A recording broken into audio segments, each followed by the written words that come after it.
subtopik yang terakhir untuk bab 6 iaitu 6.4 pengiraan kos penggunaan elektrik untuk bahagian yang pertama. Sebab hari ni kita ada satu masa sahaja, jadi kita tak sempat untuk cover the whole subtopik 6.4. Jadi sebelum tu kita lihat dahulu kriteria kejayaan kita, iaitu ada 2 kriteria kejayaan. Yang pertama, kamu dapat menyatakan maksud kecekapan tenaga. Okey, yang pertama kamu dapat menyatakan maksud kecekapan tenaga. Yang kedua, kamu dapat menerangkan, kamu dapat menerangkan satu kepentingan pelabelan star rating pada peralatan elektrik. Okey. So semua dah ready ke untuk kelas hari ni? Kalau dah ready, cuba kamu angkat tangan sikit. Cikgu nak tengok siapa yang dah ready hari ni. Okay, thank you. Izzat, Fabian. Baru 2 orang je yang ready. Yang lain belum ready lagi ke? Nak ambil buku teks dulu ke? Okay, Jasmine dah angkat tangan. Good.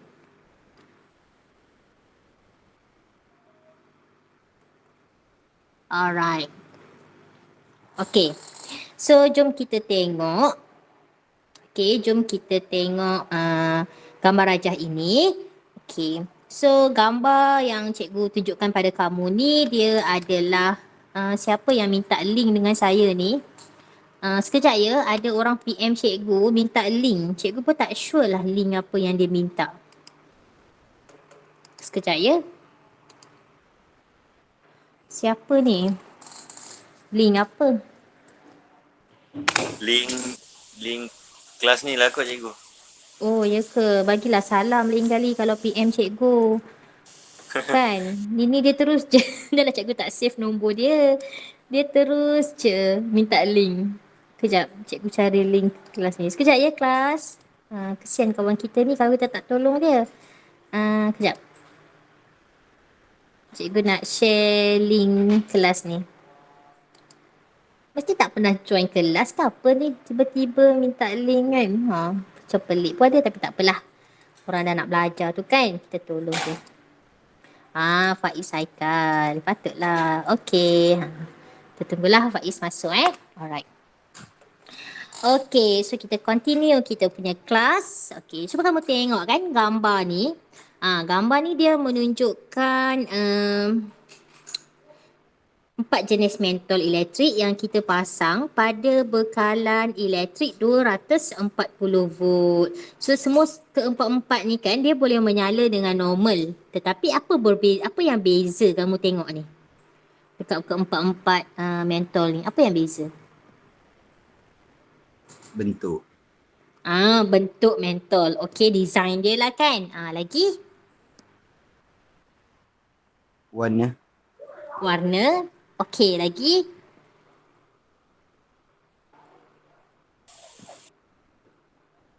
Keterangan cahaya. Keterangan. Bukan keterangan, kecerahan cahaya. Kecerahan.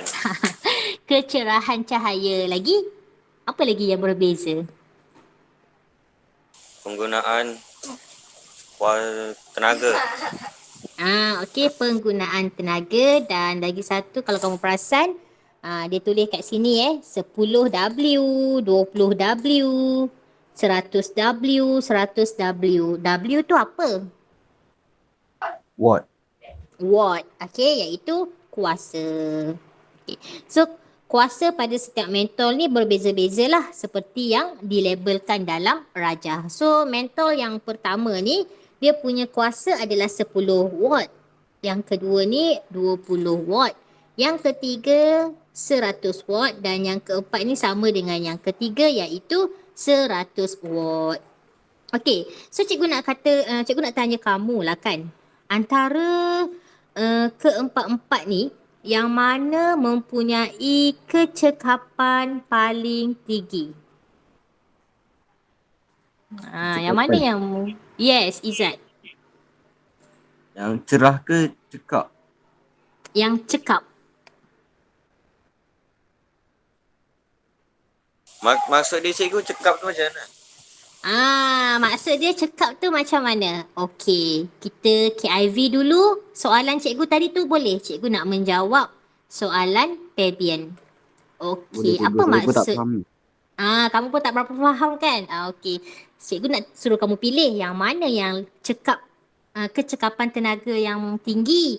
Tapi sebelum kamu nak pilih, kamu kenalah tahu dulu kan apa dia kecekapan tenaga. Okey, ada orang minta link nak masuk grup lagi, nak masuk GM. Sekejap ya dekat grup. Tak apa cikgu, biar saya bagi.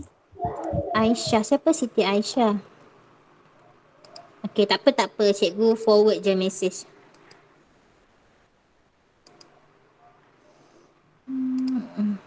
Faiz Haikal dah masuk ke?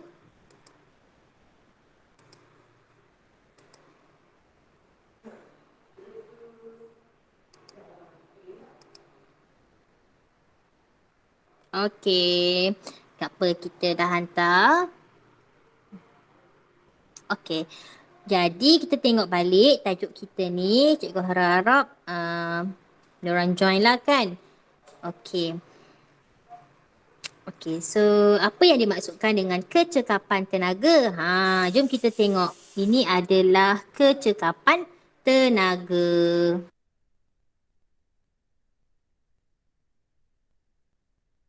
Okey, jadi kecekapan tenaga ni kelas, maksud dia adalah peratus tenaga input yang diubah kepada bentuk tenaga output yang berfaedah.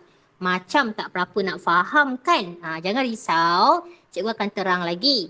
Okey, jadi kan kecekapan tenaga ni dia dalam bentuk peratus. Contoh dia apa? Contoh dia 50% ke? 60% ke? 70% ke? Dia macam tu. Okey, jadi macam mana kita nak kira kecekapan tenaga ni? Okey, macam mana kita nak kira kecekapan tenaga? Jadi kita kena guna formula. Okey, so inilah formula atau rumus kecekapan tenaga. Alright, so kalau kita tengok kecekapan tenaga ni, macam mana kita nak cari? Dia tenaga output yang berfaedah dibahagikan dengan tenaga input yang dibekalkan. Okay, then kita darab dengan 100%. Okay, jom kita tengok. Okay, kita tengok dahulu contoh pengiraan soalan ini. Okay, so dekat sini dia kata ada sebiji mentol berfilamen menyala. Okay, so dia tanya kita berapa kecekapan tenaga bagi mentol berfilamen ini. Alright, so sebelum kita nak kira, kita kena tahu yang mana satu tenaga elektrik input. Input tu adalah yang dibekalkan. Okay, contoh macam rumah kita, tenaga yang dibekalkan tu adalah 240 volt. Tapi adakah 240 volt tu bersamaan dengan berapa joule? Itu yang kita kena tahu. Jadi dekat sini dia kata sebanyak 100 joule, 100 joule tenaga elektrik ni yang dibekalkan dekat lampu filamen. Okay. Tapi dari 100 joule ini yang ditukarkan kepada bentuk cahaya hanya 8 joule tenaga sahaja. Okey, hanya 8 joule tenaga sahaja yang dia akan menjadi bentuk tenaga cahaya. Okey, itu yang kita panggil output yang berfaedah. Yang kita nak lah, yang berfaedah ni yang memang kita nak. Okey, kita nak lampu mestilah kita nak tenaga cahaya kan. Okey, manakala lagi 92 joule, okey, tenaga output tadi tu dah dibazirkan. Maknanya dibazirkan tu apa? Kita kata juga dia tidak berfaedah. Okay, so 92 joule tenaga ni dia ditukarkan kepada tenaga haba yang dibebaskan ke persekitaran. Okey, jadi macam mana kita nak kira? Kita gunalah formula tadi tu.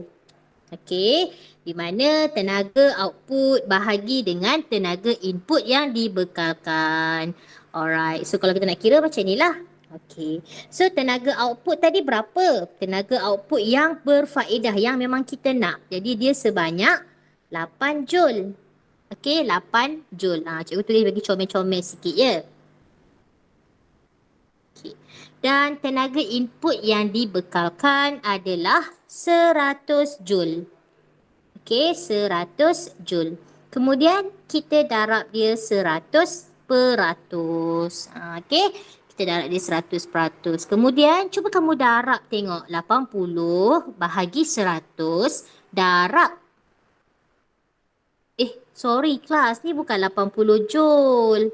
Ini 8 Joule. Sorry ada yang komen ke cakap salah? Oh no. Cikgu yang perasan lah kalau macam tu. Okey, maaf. Itu bukan 80 ya. Tadi 8 Joule. Kita bahagi dengan 100. Then kita darab dengan 100. Jadi berapa kamu dapat? Cuba kamu kira tengok. 8%. Ya, betul. 8%.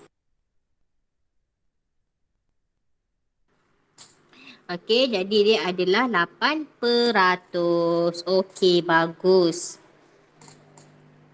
Okey. Jadi, pada pendapat kamu kan, 8% ni cekap tenaga ke tidak cekap tenaga?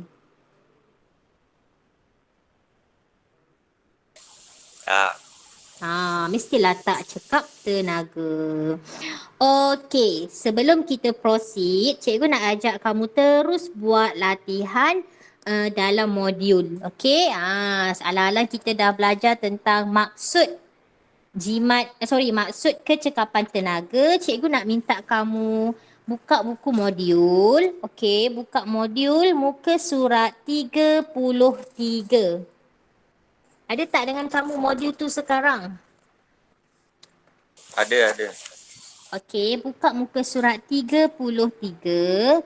Kita tengok soalan yang pertama.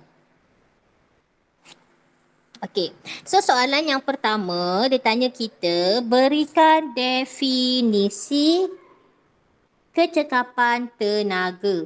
Apa maksud definisi ni kelas? Definisi ni maksud ya. Jadi soalan dia nak suruh kita bagi maksud kecekapan tenaga. Sekarang saya nak semua orang komen dekat ruangan chat jawapan ini. Komen sekarang, apa maksud kecekapan tenaga? Cikgu baru sahaja terang tadi. Cikgu tunggu jawapan kamu dekat ruangan chat.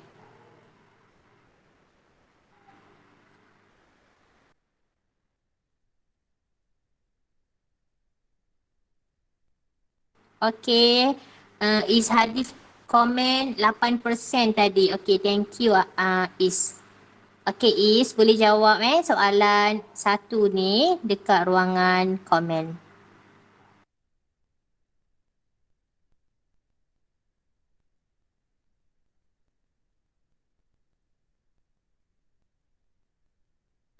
Okey, dah ada yang jawab.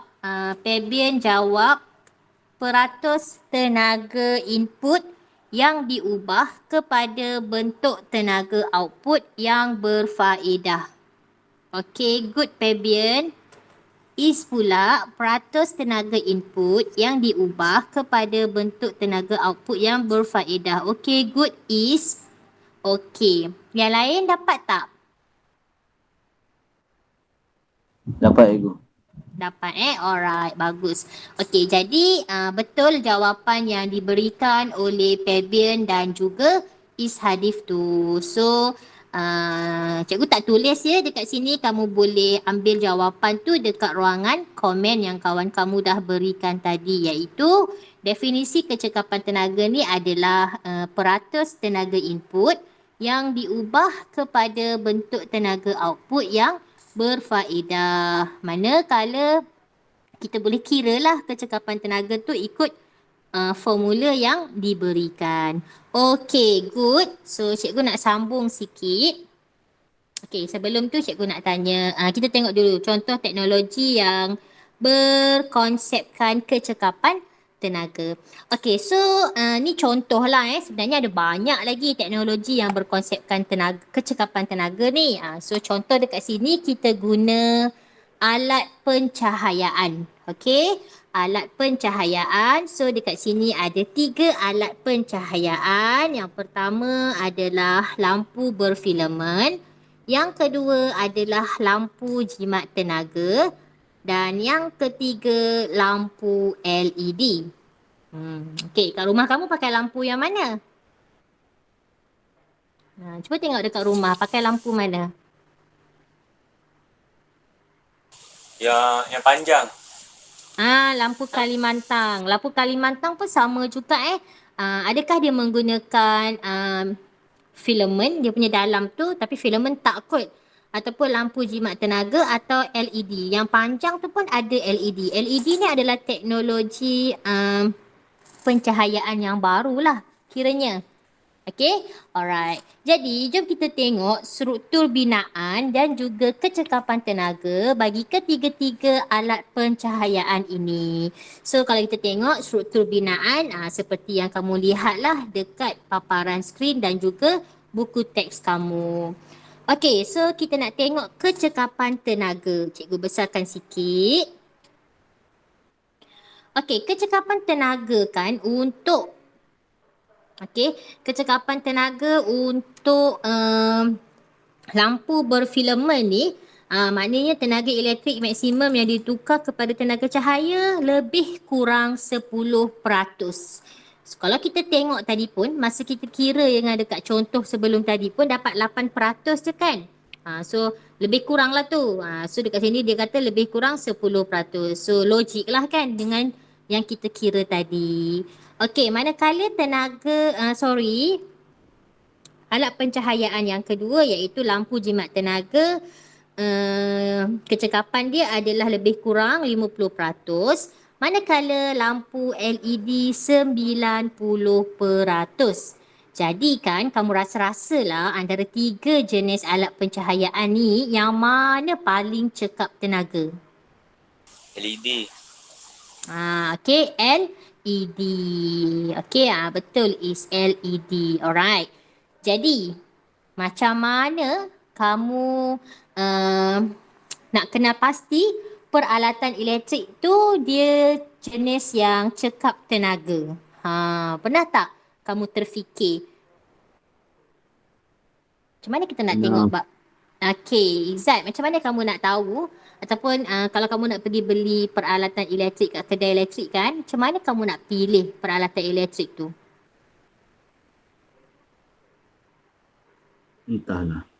Entahlah. Okey, yang lain? Adam Danish. Hai Adam. Ya, cikgu. Assalamualaikum. Waalaikumsalam. Okey Adam, Adam pernah tak nak pergi beli peralatan elektrik kat rumah Adam? Pernah? Biasanya kan kalau Adam nak beli peralatan elektrik, apa perkara pertama yang Adam akan tengok? Mentol. Okey, mentol. Adam nak beli mentol lah sekarang. Okey. Yes. Biasanya Adam tengok apa dekat mentol tu? Mentol tu rasa tengok bentuk dia kot. Oh, tengok bentuk. Okey. Selain daripada Kesesuaian. maknanya bentuk tu cantik ke tak ke? Ikutlah macam mana.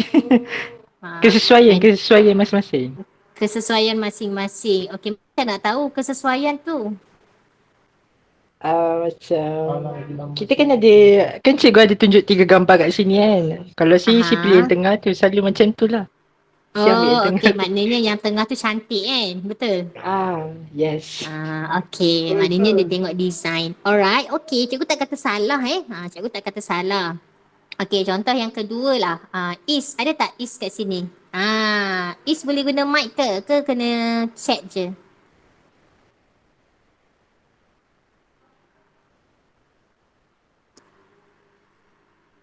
Oh, chat je. Okey. Is, kalau Is nak beli aircon kan, contohlah musim panas kan. Lepas tu mak kata beli aircon lah, panas sangat ni. Okey, kalau nak pergi beli aircon, apa perkara pertama yang Is akan tengok?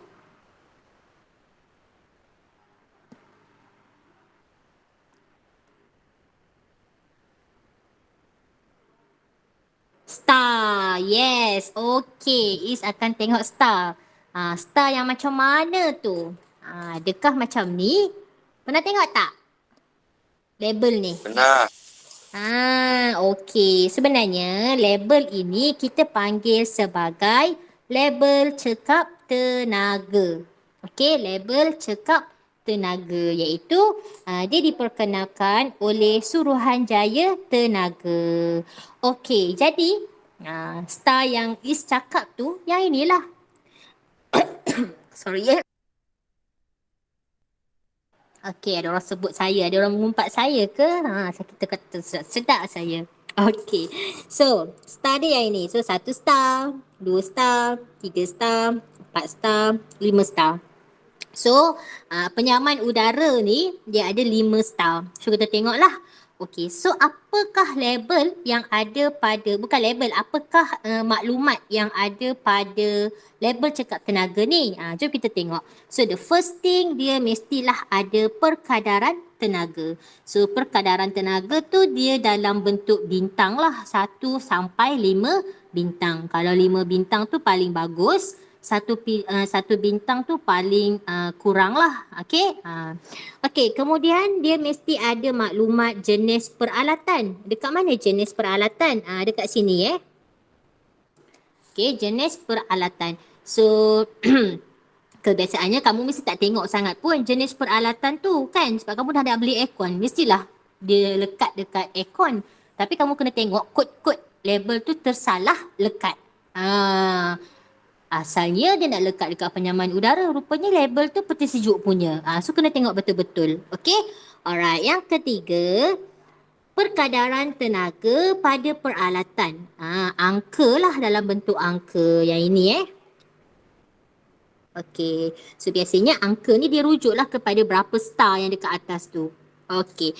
Yang keempat adalah informasi model. Informasi tentang jenama dan juga model. So dia model apa? Contohnya aircon penghawa dingin tu jenama Mitsubishi. Contohlah kan, Mitsubishi ataupun Samsung. So tengoklah model apa, sebab Samsung ni pun ada banyak model kan.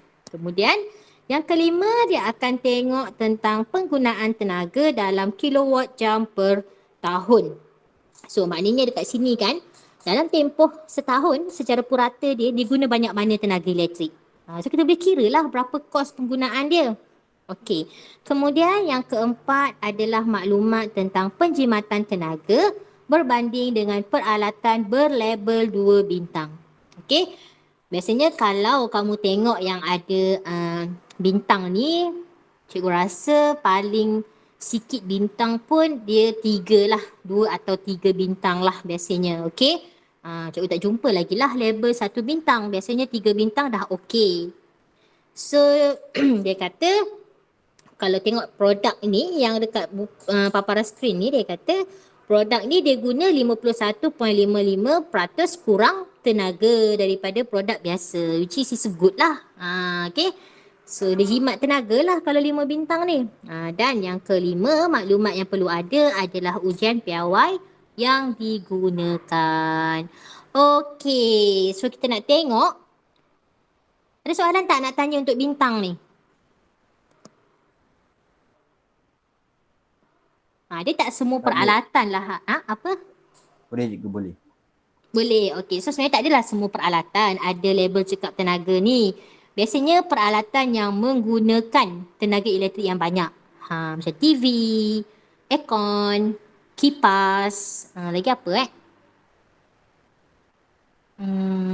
kalau lampu, setakat mentol memang tak adalah. Kalau mentol, kamu kena tengok dia punya watt dia, kuasa dia.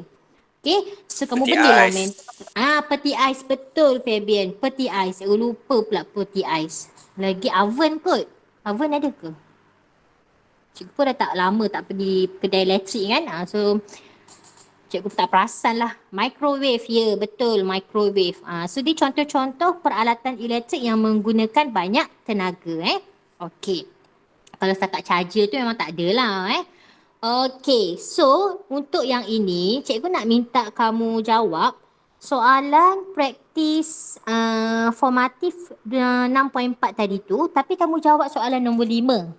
Okey, iaitu apakah kepentingan pelabelan star rating pada peralatan elektrik dan juga berapakah bintang dalam label star rating pada peralatan elektrik yang harus digunakan.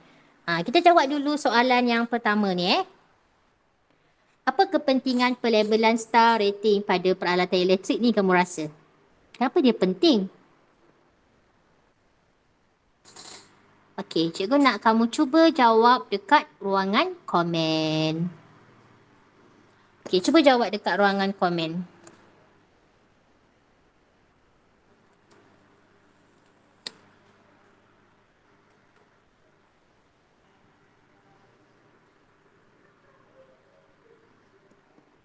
Okey, cuba jawab dekat ruangan komen. Ada tak jawapan yang tulis dekat ruangan komen? Okey, Izzat jawab untuk memudahkan pembeli. Untuk memudahkan pembeli untuk apa tu Izzat? Tergantunglah ayat tu Izzat.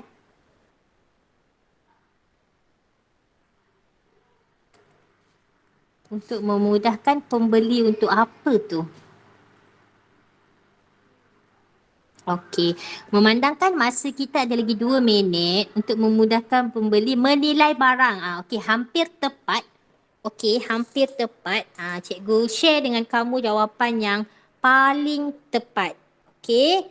So sebenarnya pelabelan star rating pada peralatan elektrik ni dia menunjukkan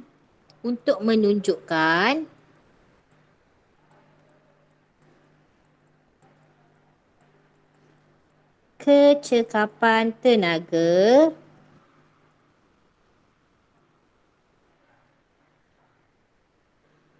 bagi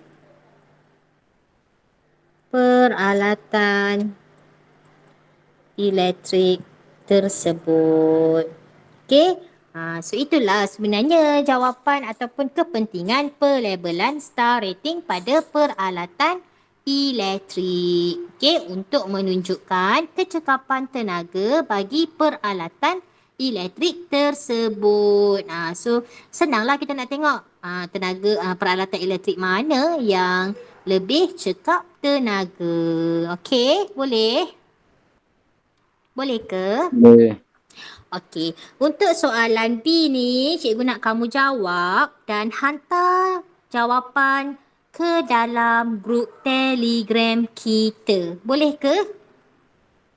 Boleh. Boleh. Okey, sebelum ada soalan tak nak tanya sebelum saya dismiss kelas kita? Tak. Tak ada cikgu, tak ada. Okey, thank you. Saya Faiz Haikal ada dalam ni ke?